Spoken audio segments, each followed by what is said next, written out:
today we're going to be chatting with a very lovely friend of mine, Noah Lerner. So Noah is a technical marketer who is nicknamed the Kraken, who is happiest building SEO tools, automations, data pipelines, and communities. And he's the Director of Innovation at Sterling Sky, and he loves helping multi-location brands solve bespoke marketing data problems. And when he's not in the lab, dressed in his white coat, he loves skiing, fly fishing, camping with his family, and walking his dogs, who are very cute and are called Shadow and Max. How are you? Ooh, I'm so excited to spend time with you, Claire. It's like a dream come true. If only every day could start thus, Noah, really. What we're going to do is we're going to kick off with you giving me a nice and clean definition, because sometimes I feel like we as marketers can get lost in all of the new things that are going on in our industry. We throw around words like, data analysis, data frameworks, reporting, but when we're talking about all those things, let's have a nice succinct definition. Okay, so for me, all of these things relate to gathering information in order to make strategic decisions that we think are going to align with client business goals. That's what it is at rock bottom. And so, what is this information? It's coming out of different tools that we leverage, whether it's Google Analytics, whether it's Google Search Console, whether it's Google Business Profile, whether it's chat data. It's all of the stuff that we collect and store, and we can ask these different data pieces questions in order to come up with strategic decisions. Um, that to me is what it's about. It's not about being perfectly accurate. It's about being directionally accurate enough so that we can make decisions. I basically need that tattooed along my arm. I think that is an absolutely perfect definition. Thank you. I think you've pretty much answered this, because that was such a succinct definition. But so I've got all these other things as a marketer that I need to be thinking about. Why do I need to definitely focus on that and make sure that that is a part of my tool set?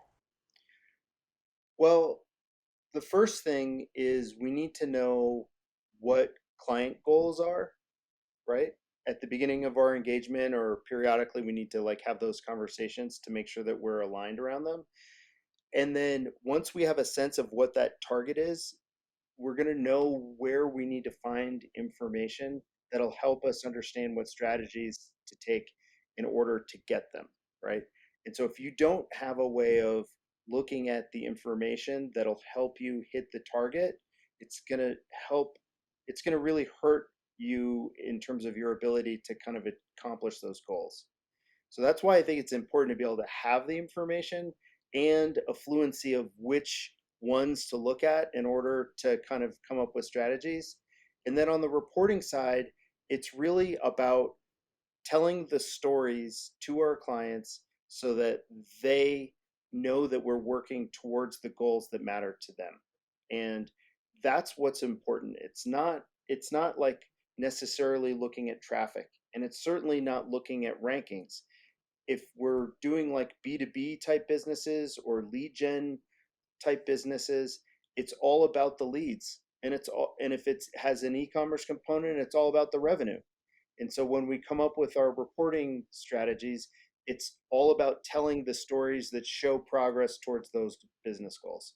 That is absolutely super helpful. What this sort of reminds me of, and the reason that I like to start with sort of an accessible definition and the business case, is because I feel like I don't know if it's still the case, but definitely 15 years ago, 18 years ago, I was not a data-driven marketer.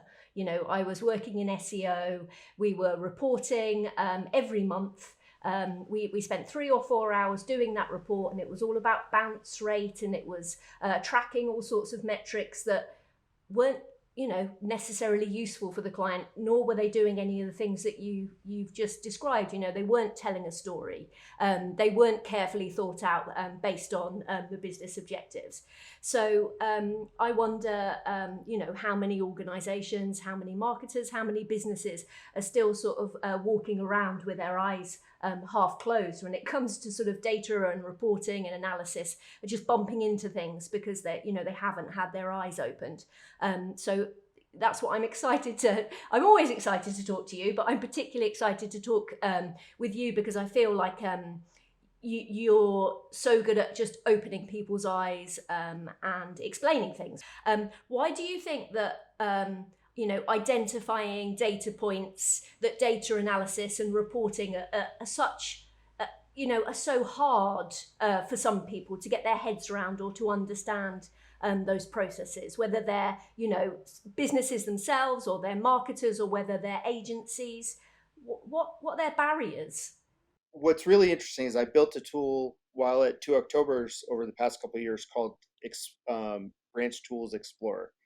And what we found when we showed people the tools, that they were often blown away, number one. And number two, they had a hard time understanding how to find meaning in it. And that I think that most of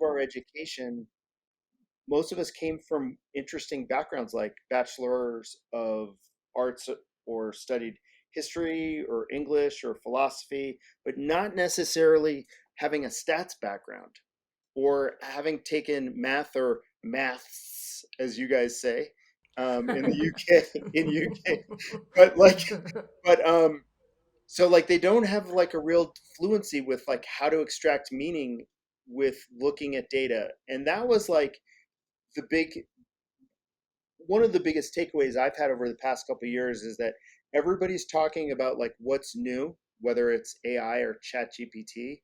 And I think that the problems are way more foundational.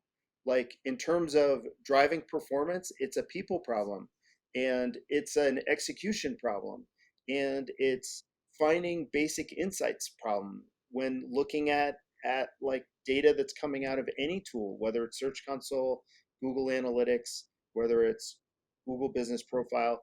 People don't have a framework for making decisions.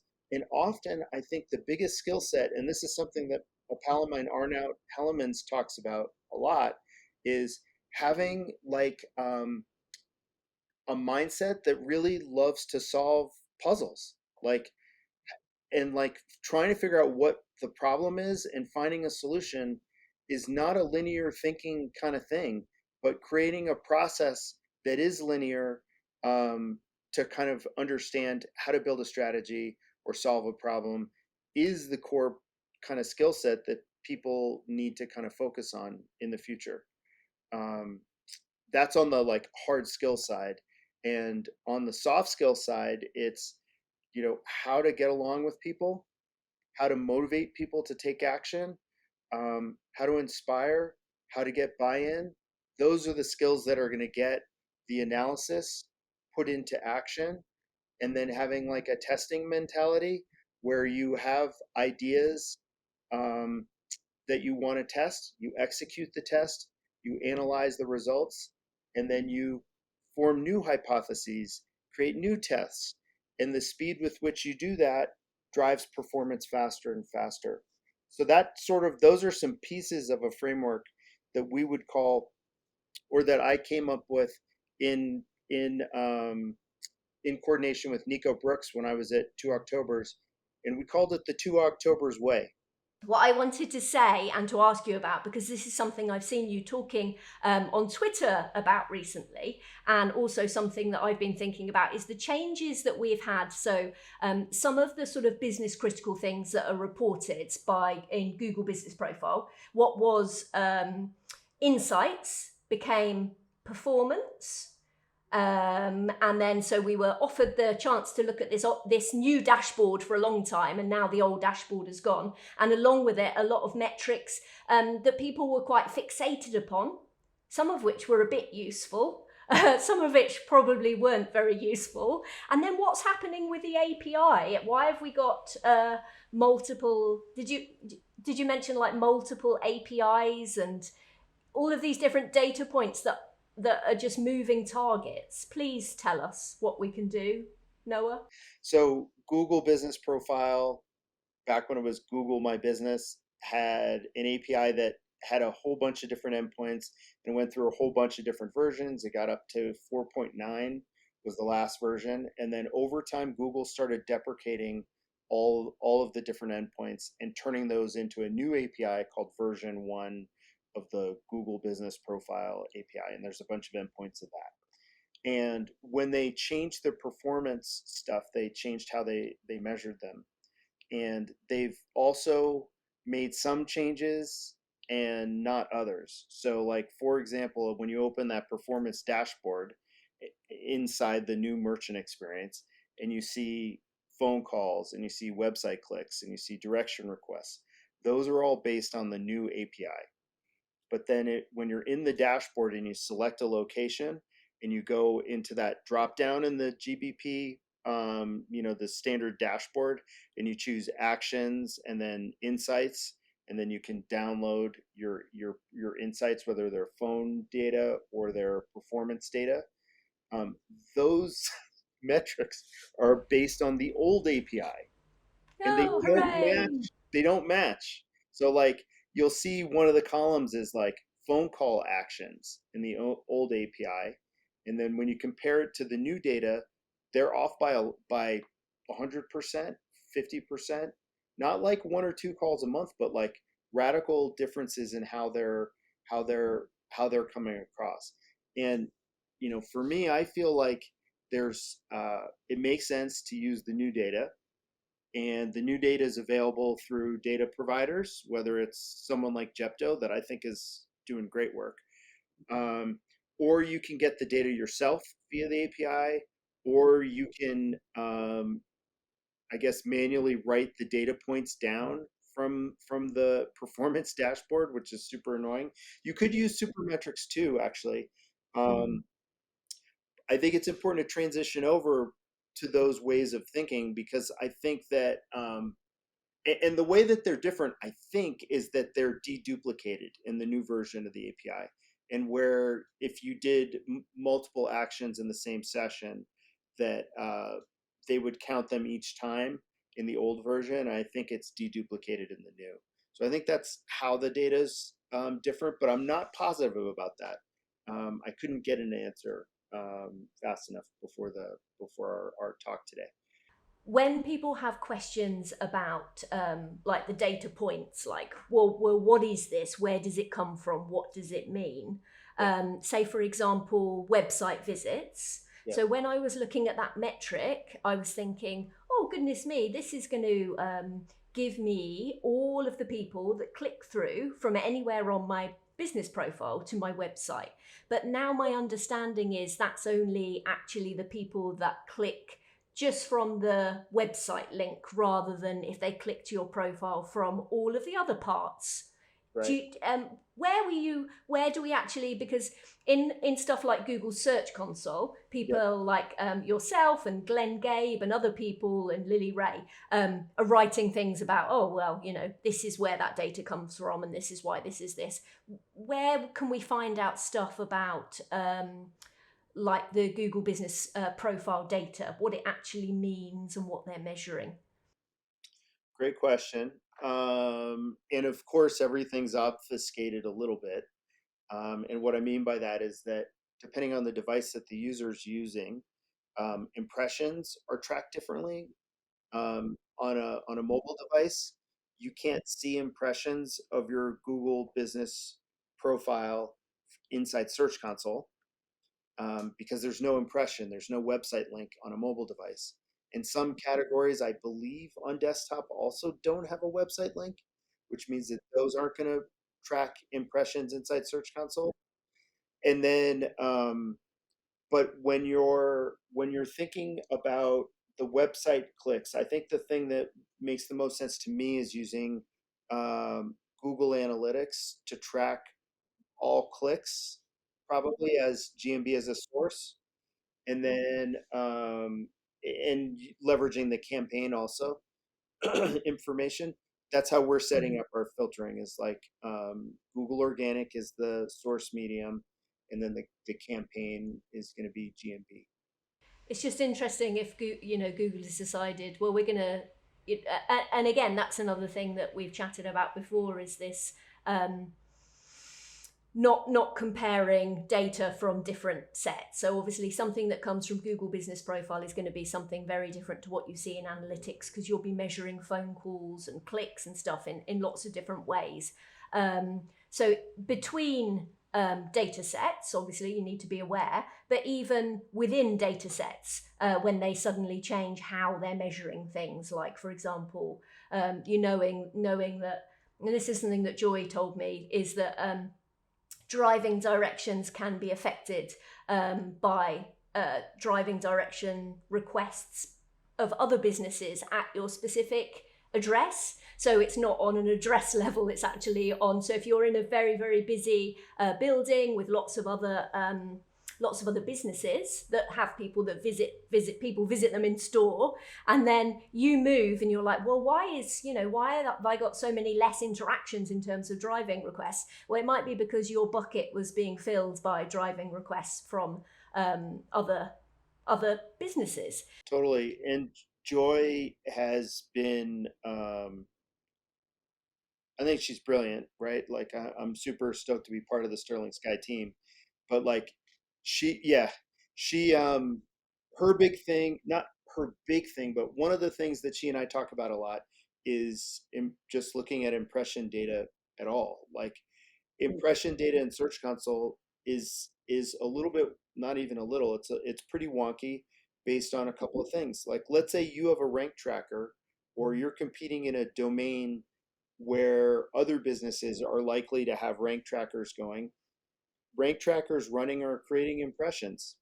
And if you're tracking your data every day or every week or monthly, the cadence of that is going to impact impression volume in one way or another. That's number one. And then also number two, like anything that you rank really well for, it's likely that you're going to have a bunch of site links. And those are all getting impressions, but no clicks. And so that destroys your click through rate and your average position data. So all of this stuff is so confusing. And that's why I think it's really important. Even people think of me, I think, sometimes as a data guy. And I view it as more of like how to take a common sense approach to making decisions. And it's really like keep it simple.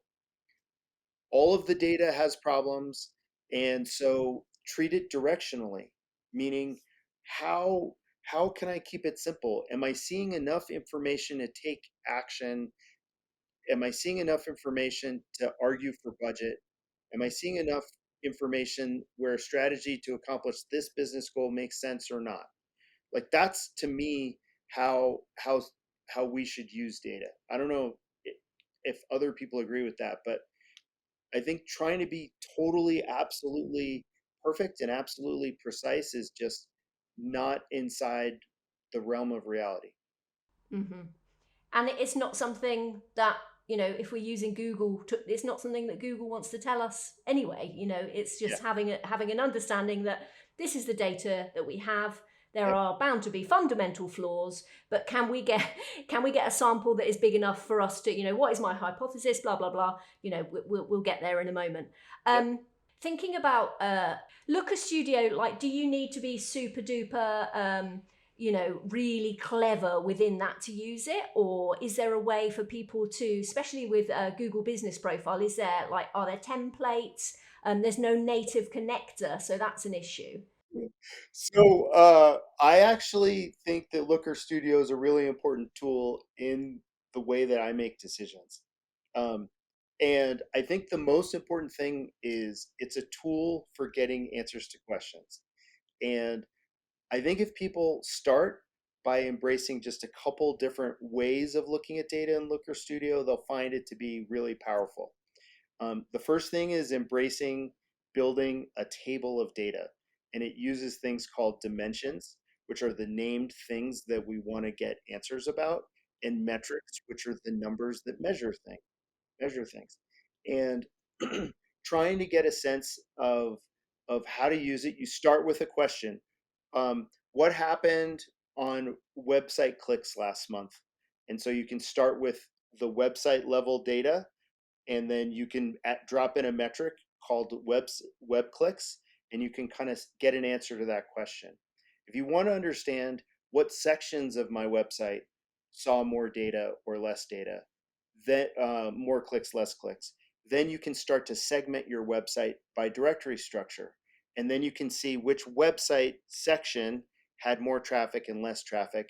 And let's say you're focused on building traffic to your product detail pages and you're seeing that those are dropping, then you start asking questions about what happened. Is it the template? Do I have broken schema? Do I have to work on product detail length? Do I need to add videos, etc.? So I think it's a really critical tool. And the reason why is that we have massive haystacks of information that we can lean into, but Looker Studio gives us a way to take those big haystacks of information and break them down to help us find the needle in them. And specifically for me, it's like starting with all of the pages on a site and then using like a little filter where I might search for a page name, or I might search for a specific query or a bucket of queries. And to go from a lot down to a little helps me go from, oh my God, what happened, to here's an answer, to then that answer informing a hypothesis that I can then test and then gather insights about, and then maybe expand out as a test across the whole site for to drive performance. Hmm. I think one of the things that I find, um, as maybe an intermediate person in Data Studio, is this. Well, maybe I'm not intermediate. That's the thing. Is especially with a local piece in terms of there's lots of different data sources that we need to be looking at, because we've got Search Console, native connector, we've got Google Analytics native connector, and then we've got our business profile insights, which needs a connector. And then I want to be really really careful about not fire hosing whoever my client with too much data from all these places. But how can I really get just the key metrics then, and the really important parts from each of those, and put it in one nice report? So I'm still working on that, from like 10-page reports that have just got too much data in them, but I quite like looking at them, through to like 2 or 3 pages that the client occasionally looks at. But I just really want someone to be in charge and make me a lovely Yeah, template, Noah. totally. I have built a couple great templates, I think, that are used by some enterprise level clients. And I think the GBP data that's available through Jepto is pretty powerful. And there are some pieces of information to leverage and some to be aware of, that can cost a lot of money to look at that data. And I'll just give a couple of insights. First thing, the performance metrics. I think website clicks, direction requests, and phone calls. Those are the ones that matter to most local businesses. If I was to focus on three performance metrics, those are probably the three most important. And the way to look at data depends on the type of business that you're in. Most businesses have a seasonality component to them, and that leads us most of the time into doing year over year analysis, right? And I think telling a story oftentimes means that we need to see how we're doing over time. And so before I talked about the importance of using a table, well, that's when we get into time series data also. So I can look at my clicks, my website clicks over time, so I can see trends, whether it's at the weekly grain, or if it's the monthly grain or the annual grain, to show how I'm doing over time. So I can see both the trend over the year, and you can also just compare it versus last month. Or if we're using a date picker in Looker Studio, to select any kind of time range and then compare it to the previous period. Um, so I think it's important to like focus on those three metrics for performance. And then for opportunities, the search keyword endpoint is really interesting. And it's interesting because it shows you impression data at the monthly grain. So it shows you your top keywords that you rank for. And when you look in the performance dashboard, you might see 100 of them, you might see 200, but when you get that data from the API, you can get many thousands of keywords that you're getting impressions for. What you'll find though is that the percentage of ones where you're getting more than 15 impressions a month is very small. So let's say you have a large enterprise business that has 50,000 keywords that they're getting traffic for, or impressions for. You might find that 800 or 900 of those search terms they received more than 15 impressions for. So it's really interesting data, but it's also difficult to understand how to leverage it.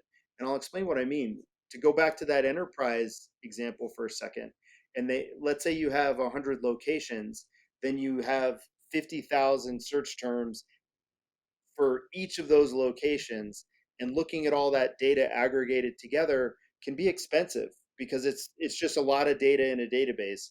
And when you're using a tool like BigQuery, you're charged based on the amount of rows basically and columns that of data that you have to look at, and that's the expensive endpoint.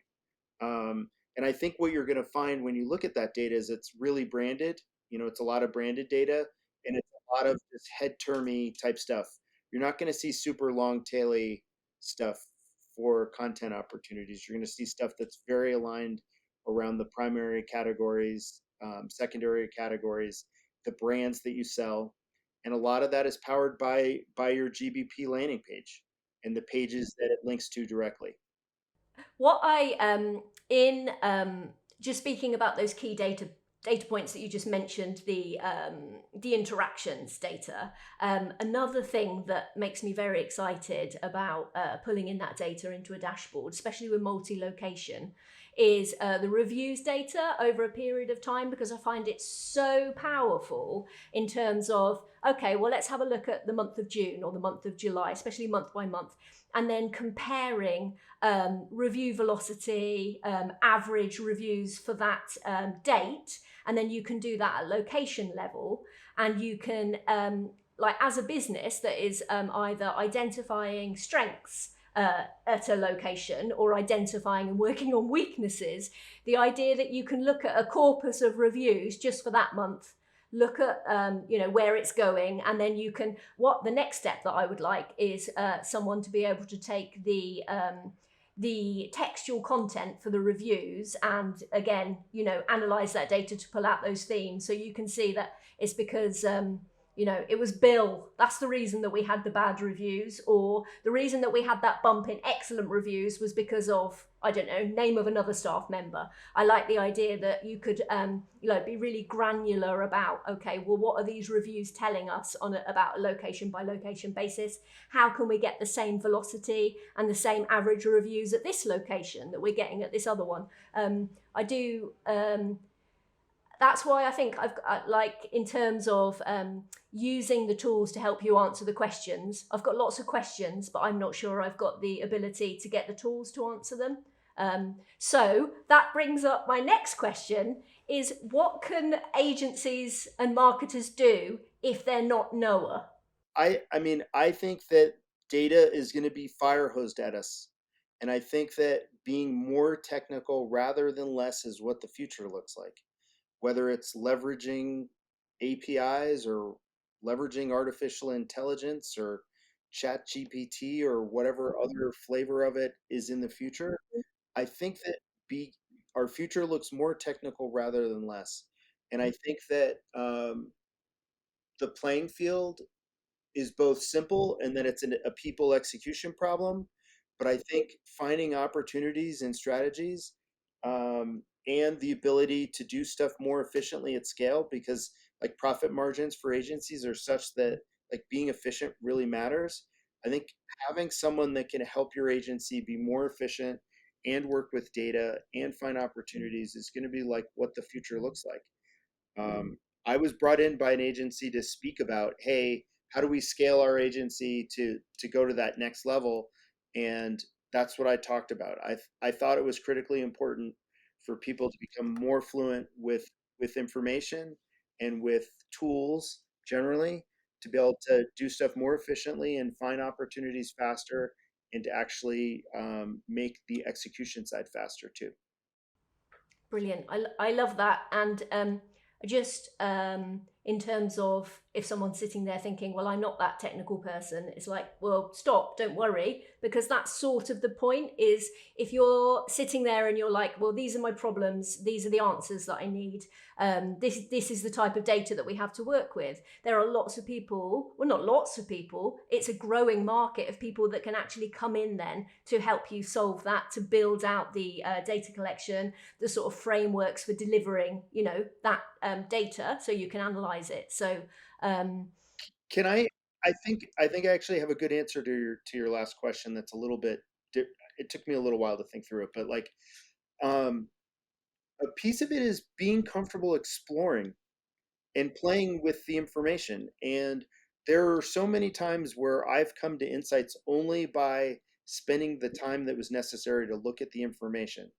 And I think that's another problem that we all face is this feeling of not having enough time to do anything and an expectation of I'm going to open up a tool and it's going to tell me where all the opportunities are. I think you have to be comfortable doing the actual exploration to find the answer. And then in so doing, it'll inform your future work solving similar problems. so taking the time, isn't it? Yeah, Yeah, no, it is. yes. So this morning I refreshed all of my data in Jepto. I added it again. I was like, well, why isn't this move? When I copy this report, why is this changing? It's like, oh, well, I haven't refreshed it since the API change. So I did lose a couple of hours just like poking around, but I that's that is where we need to, because there's part of me that's just like, well, just give me, I want a report that just tells me all the things. Obviously, there's the lazy, not lazy, I've got things to do, I've got to go out for a walk on the coast path. No, I haven't got time to learn how to use Data Studio. But yeah, there is a joy in sitting there and working it out yourself, saying, well, this is what I need to know. I want to know how many people did this thing during this time. And then I want to map it out over a year and I want to see what it looks like compared to how it was last year, because I want to think about why the phone is ringing less, for example. But actually being able to do, when you do something like that yourself, you're like, oh, I'm a wizard. I'm amazing. Look at this.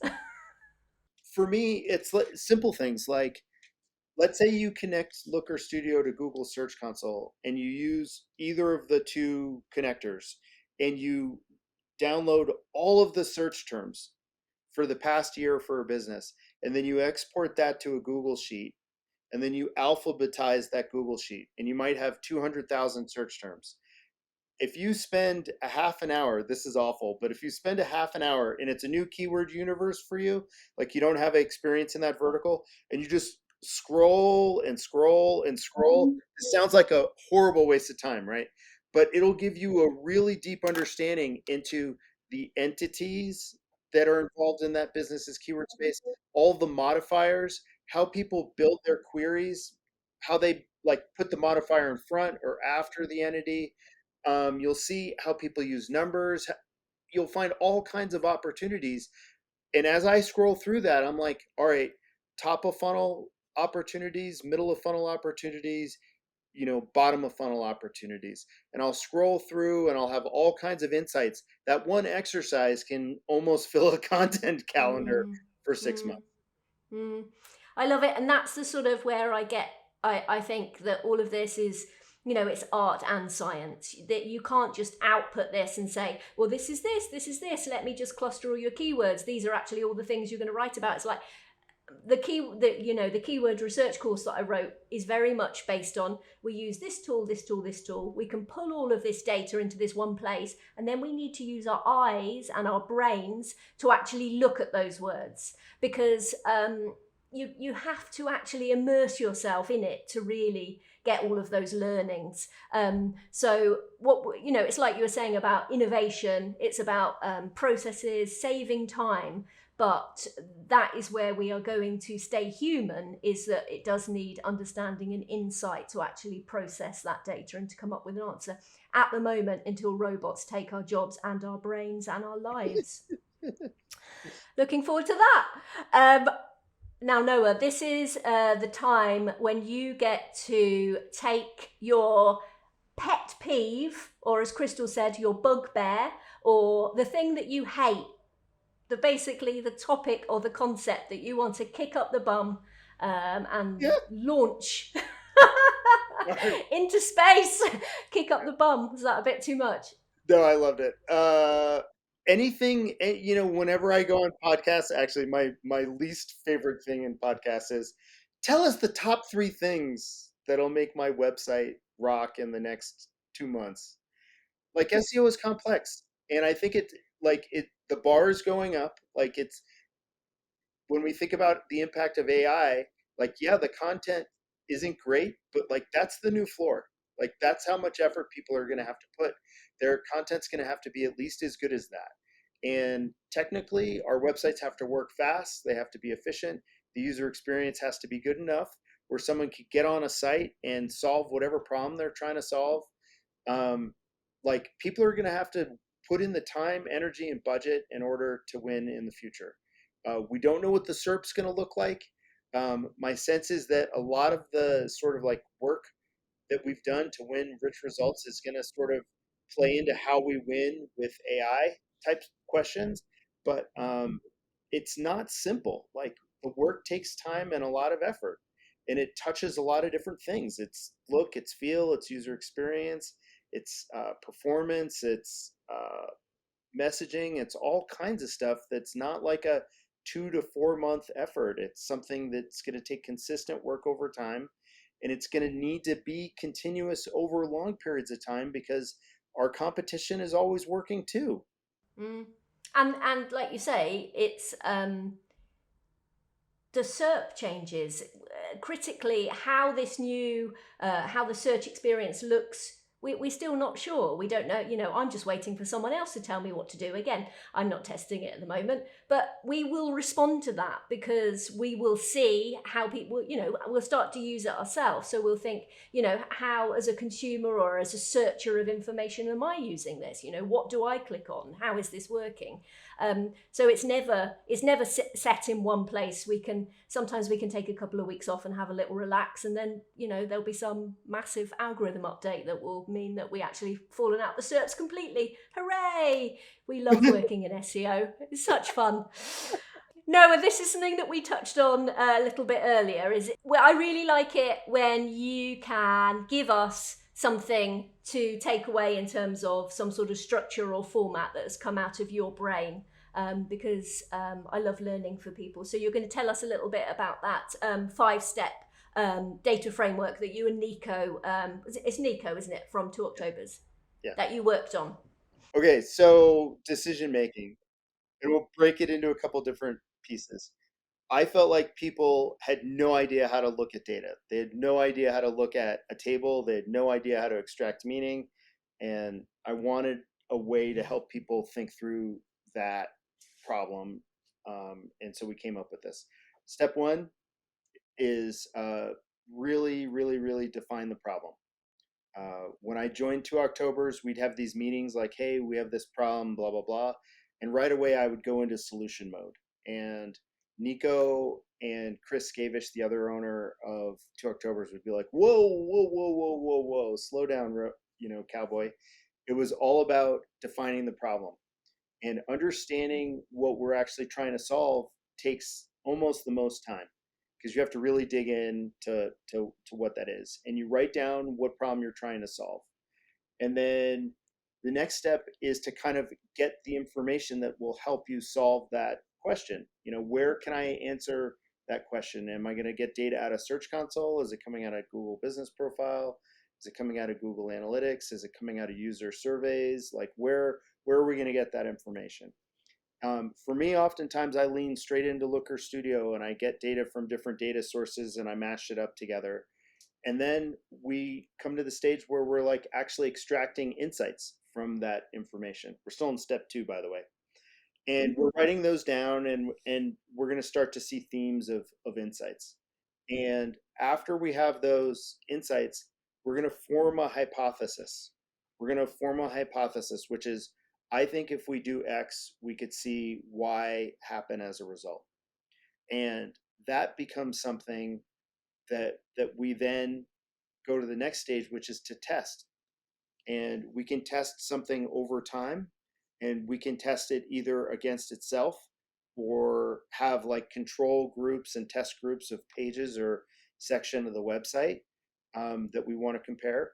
And we need to get to something called statistical significance if we wanted to really understand if something was working or not. I think that that's too complex for most local marketers, though.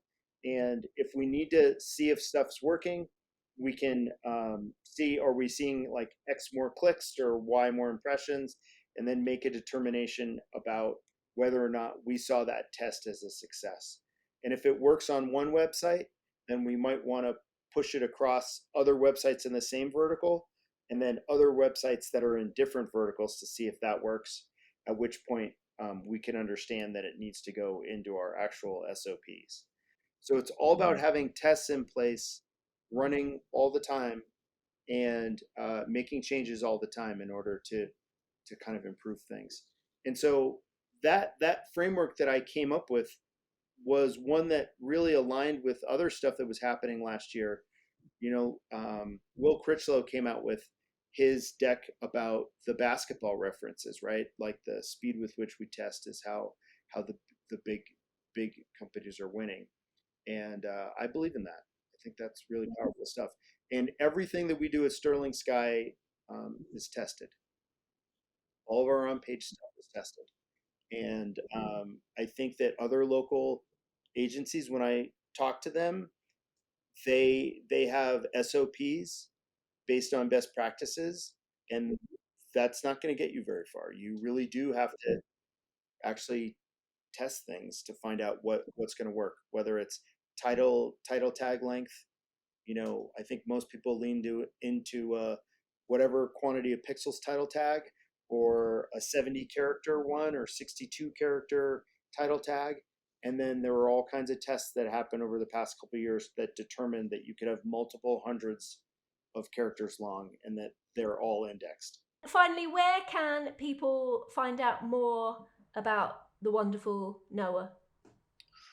Well, I mean, historically, I've loved Twitter. Recently, it's become less fun for me, but I'm Noah Lerner, NOAHLEARNER